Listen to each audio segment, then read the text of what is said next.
des villes enfants, jouer au bois résonner Musette, il aimait des villes enfants, chantant tous son avènement.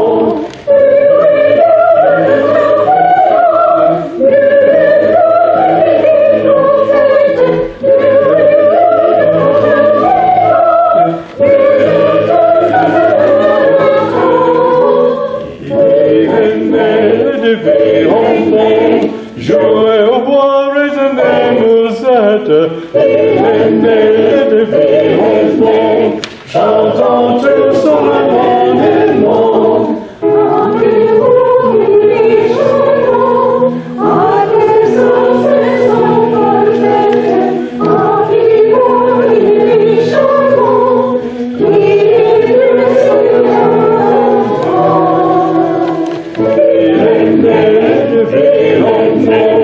Jouer au bois, résonner Musette, il aimait de villes enfants, chantant tout son avènement.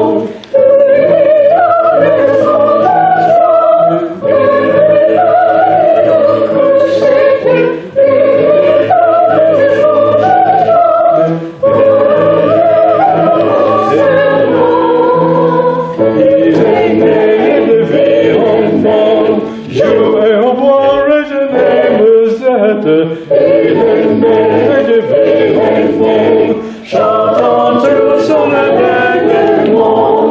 Oh Jésus, le puissant, si oh Jésus,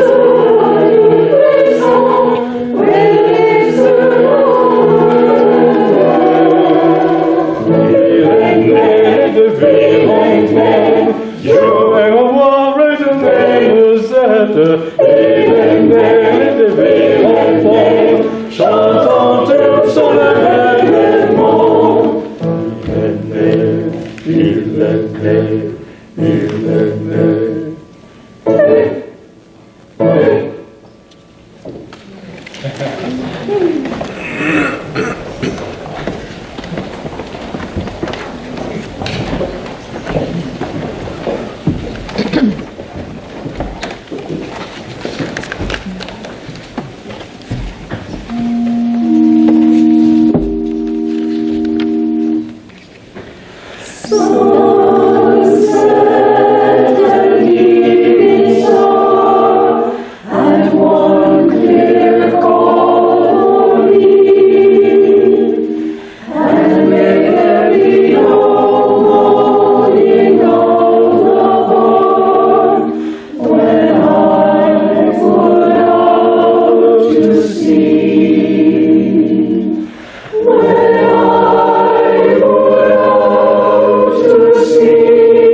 Hello, singers. Hello. Hello, friends. All right, I hear you. I see you. I'd like to share just a little about my mom, Starr. And then we'll be treated to more beautiful music and singers. My heart is full. Thank you. Earlier today, we interred her ashes in the cemetery down below this beautiful sanctuary. If you'd like to visit, go down through the gate, and it's just on your left. You'll see red begonias there, which are perfect. I believe my mom, Starr, was the person she wanted to be, and she lived the life she wanted to live. She was open, warm, funny, loyal, and had an unmatched gift for conversation. She loved her family, and she traveled many miles and kilometers to spend time with us.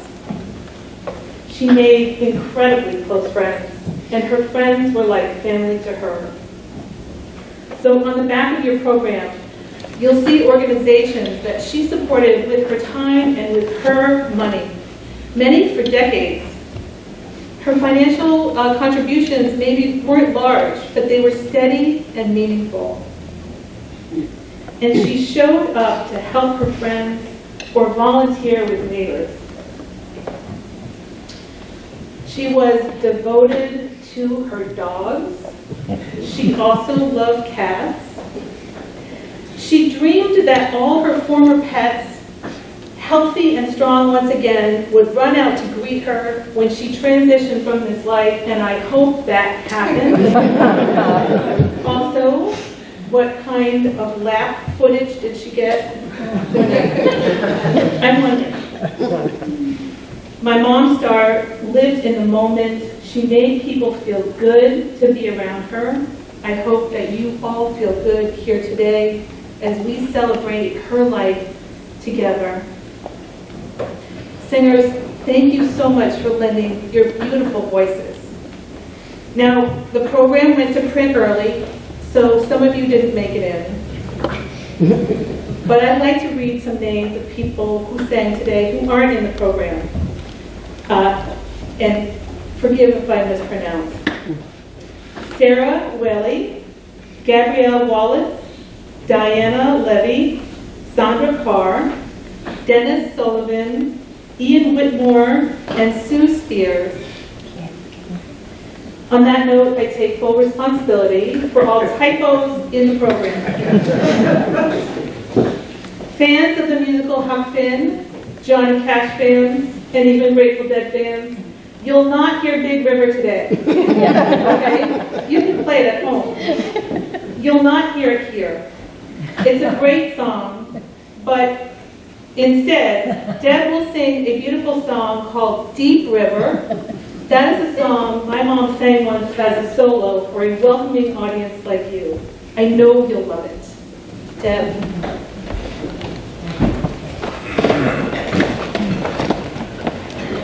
As Catherine said, Starr was chosen to sing this solo with our Clear Lakes in the spring of 2024. And there were no less than 8 women who had auditioned for it, but Andy gave it to Starr, and we were so happy that she could sing it at both of our performances. And a couple months later, I ran into Starr when she was delivering for the Meals on Wheels. I happened to be there, and she was humming it, and I started humming along. She said, "You know, I got to find somebody to sing that at my funeral." And I said, "Starr, I'm singing it with you." She goes, "You can sing?" "Yes, I can sing that." So I sang it for her, and she said, "I'm telling my daughters." But I don't think she did. So I followed up on it, and I wonder how many people she told, "Oh, I want that." So here is Deep River.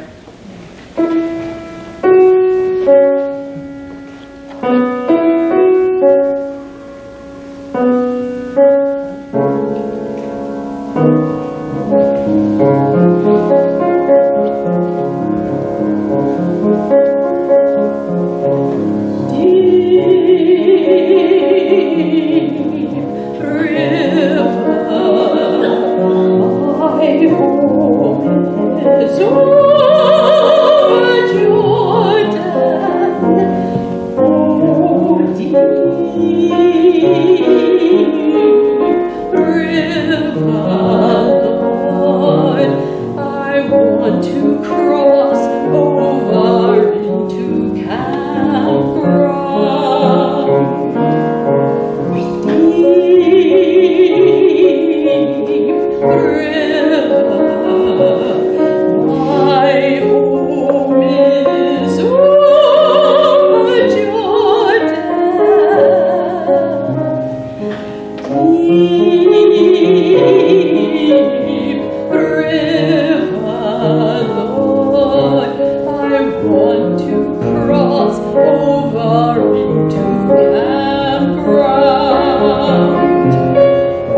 I wanted to just say a couple of quick words as way of introduction to the last song that the choral group is going to sing.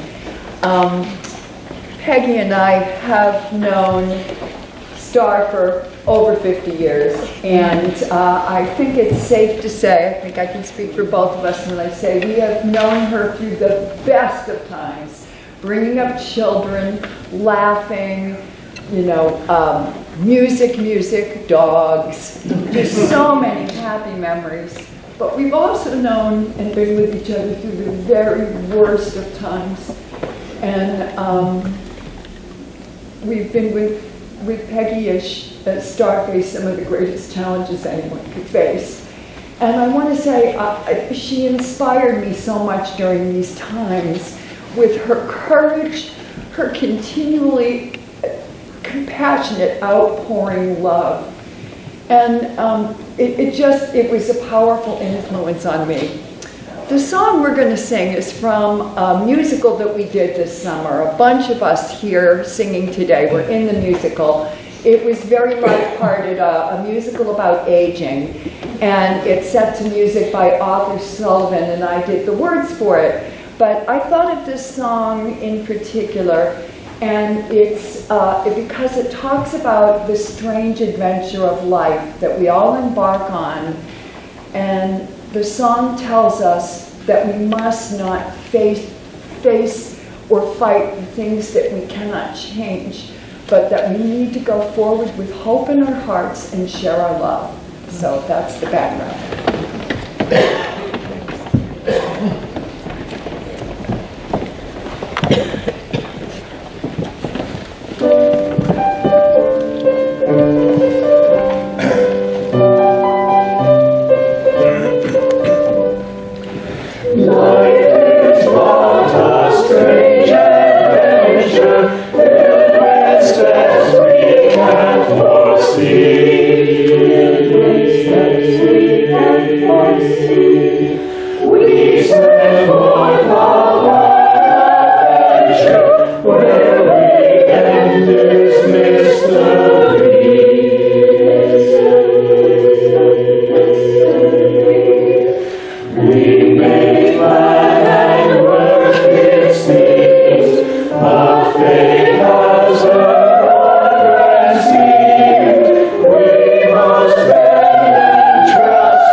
We have some remembrances, and one of my mom's dear friends has asked me to read hers, but if you'll forgive me, I left something really important out of my welcome that I want to say.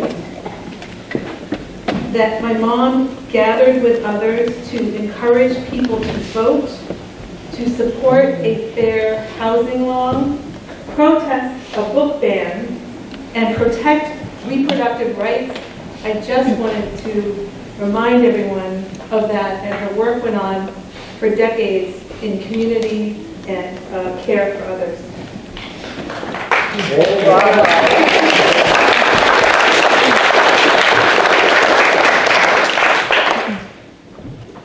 I'm very honored to read this remembrance from a wonderful woman named Pat Farrell, one of my mom's dear friends. If Pat ever asks you if you'd like to have some of her scrambled eggs, say yes. Allergies. And here it is. I only met my dear friend Starr 4 years ago, but it felt like we had known each other our whole lives. We were two old hippie activists bound by our shared passions and ideals. I was constantly amazed by her ability to quote Shakespeare, the Bible, and poetry, and sing songs in French. She was like a walking encyclopedia. We shared many moments, from going to the movies and plays to attending doctor's appointments and taking our pets to the vet. We shopped at thrift stores, grocery stores, and drugstores, and despite a few mishaps, we always enjoyed ourselves. Starr helped me in countless ways. She took my little dog Bentley for a walk every night and stood by my side when it was time to say goodbye to him.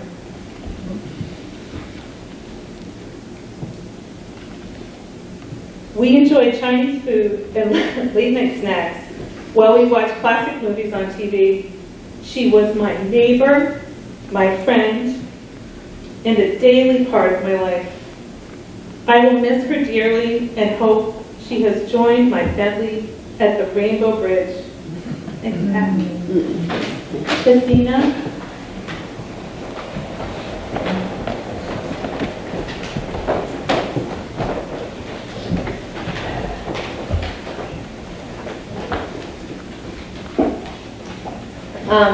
My name is Christina, and much like Pat, Starr came into our lives. Mine is a little different. I'm a neighbor, but a bear brought Starr into my life. Great way to start a story, right? A bear and a cub.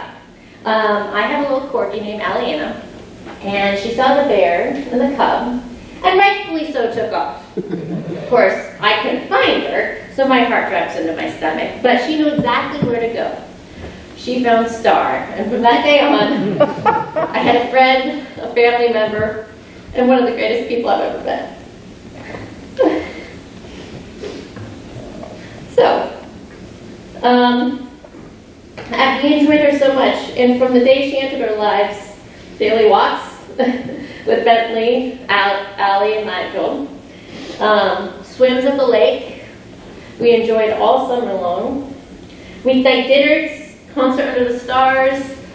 She would always say, well, I wouldn't say no to about anything. And when she walked in the door, yoo-hoo! It was always going to be a good day. And we really enjoyed having her into our lives.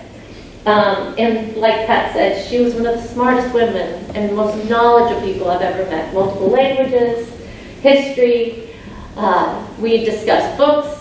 She enjoyed British TV with me, and we love her dearly. And we're so lucky to have Nigel now in our lives, her corgi, that she loved dearly, and we do too. So thank you for letting us share today, and our memory will never be forgotten.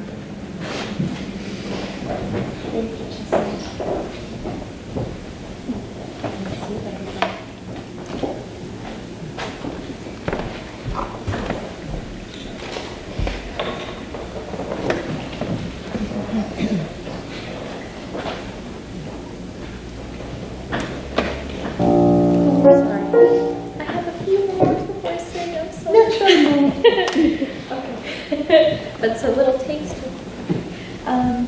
My name is Ava, and Starr is my beloved granny. Like me, as all of you know, my granny was, by passion and career, a classical singer, but above all else, someone who just loved music. And it was my greatest joy to share this with her.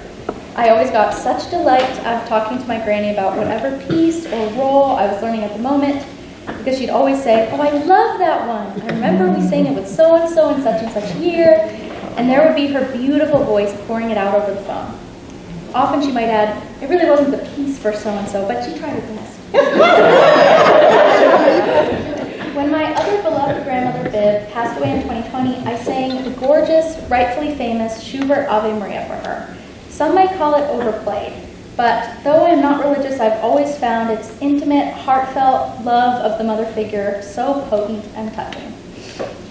When I was talking to her about this, my granny told me I had to learn Schubert's original German text, which I didn't know existed. It's so much more interesting, she said. It's about the Virgin as a water nymph. The German text is a translation of an excerpt from Walter Scott's The Lady of the Lake. Sparklingly mystical, a little supernatural in its tender devotion. It would be so beautiful in your voice, she said. We both knew that when the moment came, this is what I would sing for her. It's so very her, a loving tribute and entreaty to the mother figure on whom we can always lean in all her mystical, glittering, peculiar oneness. I miss my granny dearly, but she will be with me all my life, every place I sing. Her voice will always live inside me, as will her twinkling wit and lively humor. So this one's for you, Granny dearest, Pearl of the Orient.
Hi there, everyone. How are you all doing? Funny story. My mom was staying with me the year after my second child was born, helping me out with childcare like a superhero.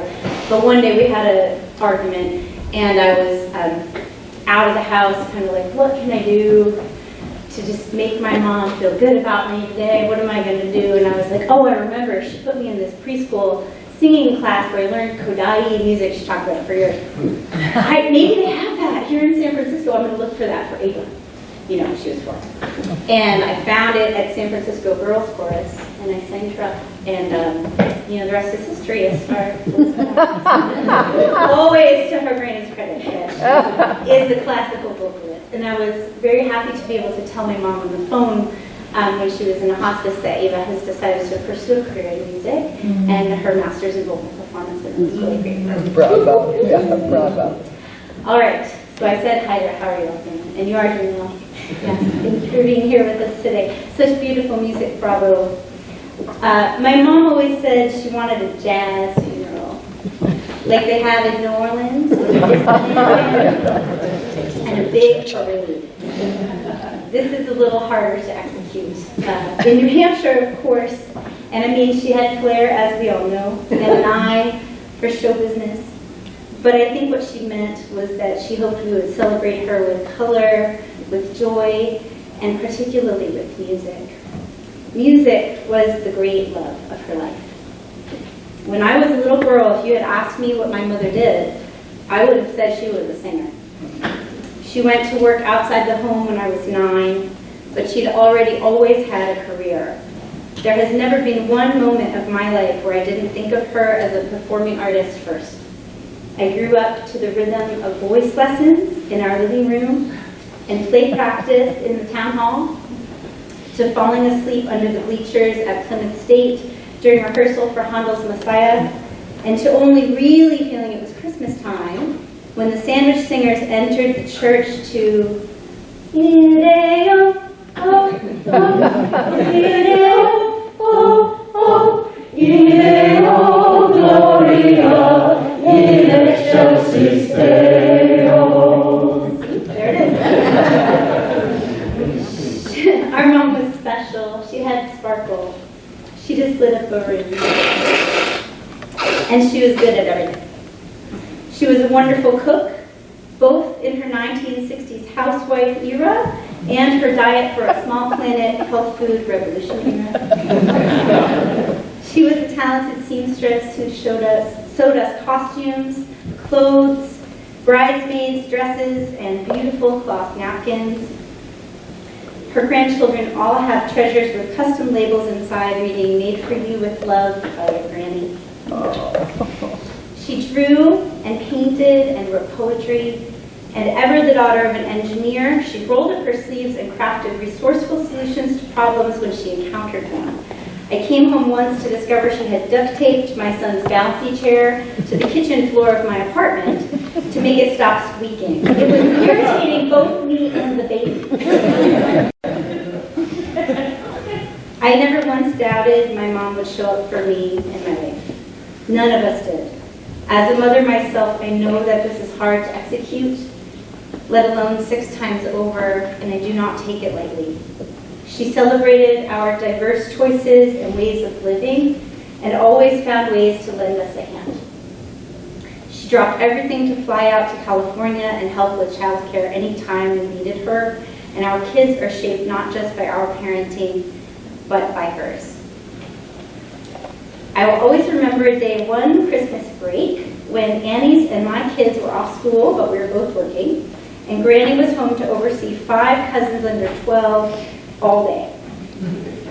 I came in the door to find my son Wilder, age 4, beside himself with exasperation. Mama! Chalo and I are trying to build Legos, and Granny won't let us use the directions. Undaunted, my mom waves her hands cheerfully. Use your imagination, boys! And my son wailed, but Granny, this is the Millennium Falcon. I need the diagram or it won't fly, and I need to attack the duck. A spirited exchange of about the merits of open-ended play versus strategic thinking. That 1970s parenting aesthetic met her Gen Z and millennial grandkids to great adventure and everyone's rich, expansive growth. She had 8 grandchildren who were all of them wildly different people, and she never played favorites between any of them. She delighted in each of their unique personalities and forged fast friendships with everyone. They describe her as always showing up and being present. She did, and she was. Nearly all of them adults now. They express how totally unready they feel to lose her, how very important she is in their everyday lives, how much they felt her alongside them, and it moved them. Grandmother, champion, playmate, accomplice. What an accomplishment of care that is. She was wonder. I lived alone with my mom for lots of my childhood and adolescence, and I definitely gave her a hard time sometimes. I took my job as rebel child seriously. She maintained a sense of humor about us, and I think it served her well. I recall enthusiastically explaining to her in the weeks just after my Ava was born about taking seaweed oil supplements to boost the omega-3 fatty acids in my breast milk to foster infant brain development. She just looked at me and with a sparkle in her eye said, I remember lovingly washing all the fruits and vegetables that I gave my children so no pesticides or chemicals would pollute their precious bodies. And then they became teenagers and smoked cigarettes. Touché, Mom. Had impeccable wit. Our mother had 6 children over a span of 16 years, so she was a primary caregiver to at least one of us without pause from the 1960s to the 1990s. And despite the fact that this surely must have been tedious at times and hard work always, she never made us feel that we were any kind of burden. She made it so felt that parenting was her pride and joy. Her own parents were a little shocked by my folks having an embarrassingly excessive number of children. And I think that pleased her. She did things her own way and held herself accountable to it. In her last days in home hospice with my brilliant, amazing sisters who cared for her, she said that she and my dad were trying to create heaven on earth with their big bohemian family. That having us was their best work together and their shared gift of love to the world. Mom was as surprised as we were to discover that she was dying of cancer, and she was disappointed. She felt there was work left for her to do, and she worried for the state of the world. Despite the shock, she pivoted to acceptance without wasting a moment of her precious last days in regret. It was beautiful to witness. She was gracious and loving and warm to the last.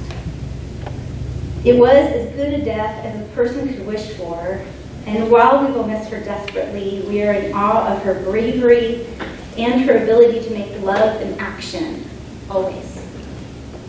May we take our own courage now from hers and be inspired to do good in this world with grace and humility until our last moments, as our mother did. Her memory may be a blessing, as her life has been to all who knew her. Thank you for being here with us today and really all our lives long. Our mom loved this community and treasured her place in it. It is deeply meaningful to be home in Center Sandwich to say goodbye to her. Deep appreciation to Peggy and to all of these wonderful singers and friends who came together to honor their friend today with what she loved most, music. Thank you. Starr Hope was a woman of the world. She loved it here in the country, but she was aware that it had limitations and always endeavored to make sure we had opportunities beyond what was available here. She wanted our self-conception to be broad and without a ceiling. Her devotion to her craft as a singer deeply shaped my own understanding of what it means to be a performing artist, a wife, and a mother, and I would not be a dancer if not for her. She raised us to seek our joy and to work hard for it. So I will leave you with one final dedication in song myself from the musical Mamma Mia, which of course always makes me think of my own glamorous, irrepressible, and resilient single mom. This one is for you, maman. Merci pour le tout. I'm going to stand right there.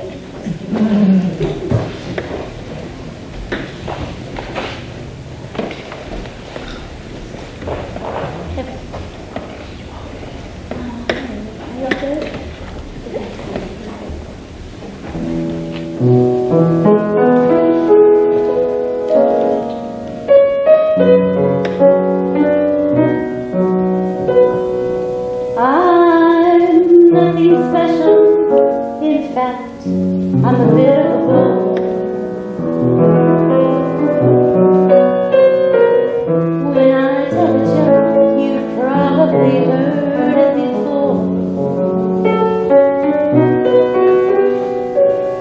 But I have a talent, a wonderful thing, 'cause everyone listens when I start to sing. I'm so grateful and proud. All I want is to sing it out loud. So I say thank you for the music, the songs I'm singing. Thanks for all the joy they're bringing. Who can live without it? I ask in all honesty. What would life be without a song or a dance or a read? So I say thank you for the music, for giving it to me. Mother says I was a dancer before I could walk. She says I began to sing long before I could talk. Yet I've often wondered, how did it all start? Who found out that nothing could capture a heart like a melody can? Well, whoever it was, I'm a fan. So I say thank you for the music, the songs I'm singing. Thanks for all the joy they're bringing. Who can live without it? I ask in all honesty. What would life be without a song or a dance or a read? So I say thank you for the music, for giving it to me. I've been so lucky to be the daughter of a star. I want to sing it out to everybody. What a joy, what a life, what a joy.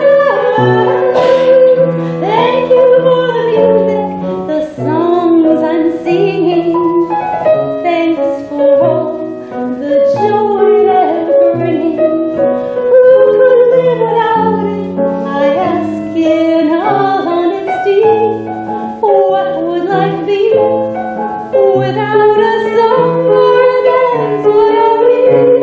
So I say thank you for the music, for giving it to me. Thank you for the music, for giving it to me.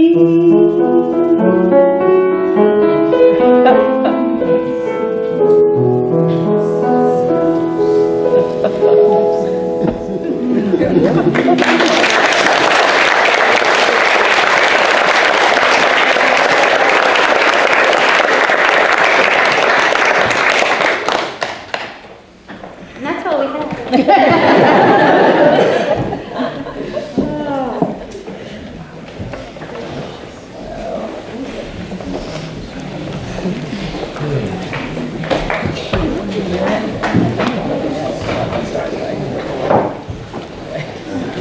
The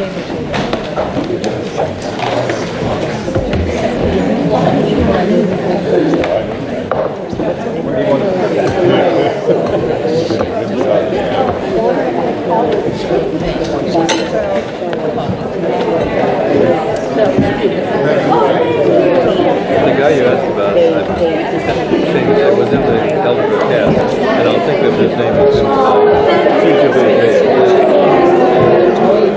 and I'm Chris Coleman.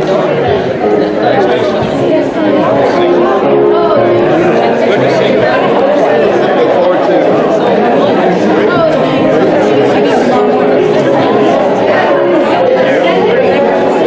you will be sandwich taking Christmas one. You're welcome anytime. Yeah.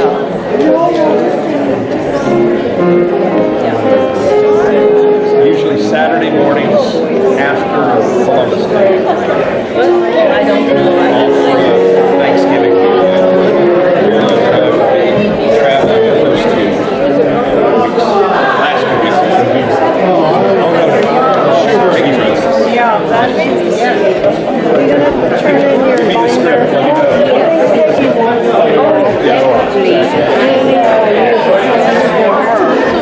But it's a good group. Much of the overlap. Does she have the lyrics from the music or just the binder? I think at least the binder. Yeah. If you want to keep it. Great voice. And when I need to find a piece, I